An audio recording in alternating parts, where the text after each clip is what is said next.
This video is sponsored by Squarespace, the all-in-one platform to build a beautiful website. Hi, I'm kchoi. Welcome back to my channel. I'm a change management consultant based in New York, and so most of my videos are about living in New York and working as a consultant, but I also really love food and travel, so you'll find that type of content on my channel as well. As you can probably tell, I'm not in New York right now. I'm actually in LA visiting my family. Now, being a Korean American from LA, I have very high standards for Korean food because, as you may or may not know, Koreatown in LA has the best Korean food outside of Korea probably, and I am probably biased, but I am probably also correct. That being said, there are a few spots that I do enjoy in New York, so I want to share those with you in this video. There are also going to be some spots that I have not been able to include yet just because of time, and maybe I'll do a part 2. And there are of course places that I haven't been to yet or don't know about, so please leave your suggestions in the comments. So without further ado, let's head back to the East Coast and we'll check out some spots where you can get good Korean food in New York City. The first spot is Chodangor, which is located on 35th Street around K-Town, and this is my all-around favorite spot because it's quite traditional, not only in the decor and the dishware, but also the menu. They're known for their dububichi, which is a tofu stew, but the difference between dububichi and sundubu is that dububichi uses ground soybeans instead of those like smooth blocks of tofu that you might be more familiar with. I always get their kimchi bichi, which is just dububichi with kimchi in it, of course, and the last time I was there, we also got some bossam, where you take slices of boiled pork and eat it with toppings like samjang, garlic, jalapenos, and you would usually wrap it in some sort of lettuce or cabbage, but in this case we just had kimchi. I also love that Chodangor has nureongji, which is when you add water to the burnt on like rice in the rice bowl or pot, and it makes this toasted rice soup, which is a great way to finish off a meal.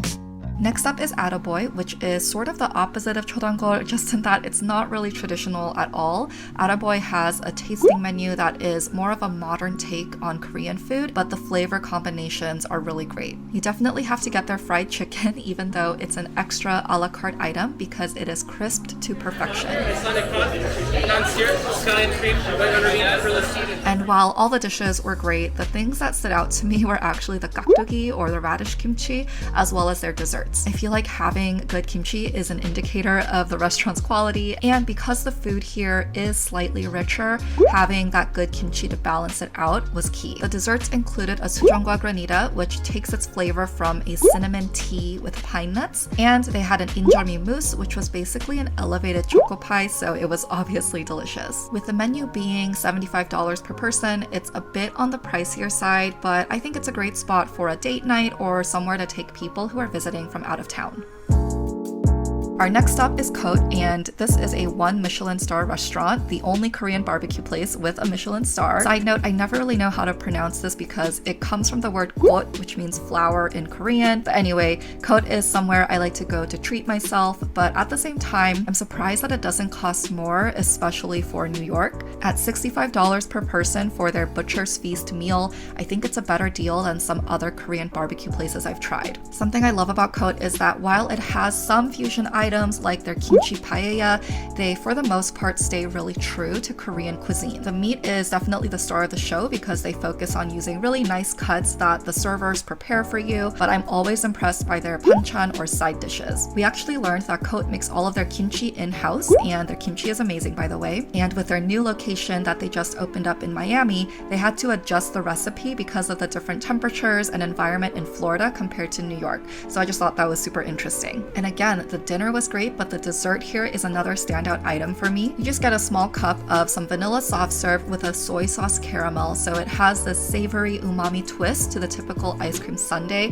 which was just an amazing way to finish off our meal here. Let's take a quick break to talk about this video's sponsor, which is Squarespace. Squarespace is the all-in-one platform for building your brand and growing your business online. With Squarespace, you can stand out with a beautiful website, and it's just so seamless and easy to use. Squarespace has tons of tools to help you run your business, from scheduling for classes and appointments, online stores to sell your products, blogging and commenting features to engage with your audience, and so much more. When I was doing some research for this video, I noticed that Attaboy actually uses Squarespace, and on their site you can find background on their name, some frequently asked questions, and they even have their Instagram account connected. I personally think Squarespace is the best when it comes to building your own website, so if you're interested in trying it out, go to squarespace.com/kchoi for a free trial, and when you're ready, use my code kchoi to get get 10% off your first purchase of a website or domain. Details will be in the description box, so go check it out, and thank you so much to Squarespace for sponsoring this video. Next up is Hyodongak, which is actually right next to our first stop, Chodangor.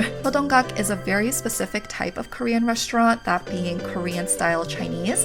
This is a cuisine that was developed by ethnic Chinese people in Korea, and the most popular dishes are jjajangmyeon and jampong. I personally like to get the 매운 간짜장, and 간짜장 sauce versus regular jjajang sauce is just a little bit thicker and drier, and it comes on the side instead of directly on the noodles. And then you just add the sauce yourself. And I just like to get the spicy version because I can't live without spicy food. So if you have a particular craving for jjajangmyeon, this is where I would go.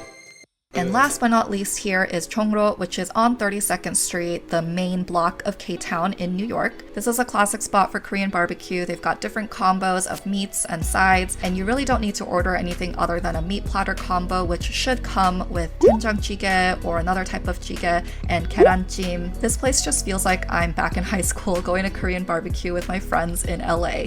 And quality and experience-wise, I mean, I think, for example, Cote would be better, but it's very difficult to get a reservation there, and chongro still fits that bill to satisfy your Korean barbecue needs. It's also more just like the standard type of Korean barbecue that you would get versus Cote being, you know, a Michelin star, fancier type of restaurant. And especially if you, like me, have been binge watching episodes of Korean Englishmen and are just really craving Korean barbecue. And what we have here? 미친 여자! 미친 여자! This is called a Korean brisket. Do you have to talk like that? Chongro definitely fits the bill.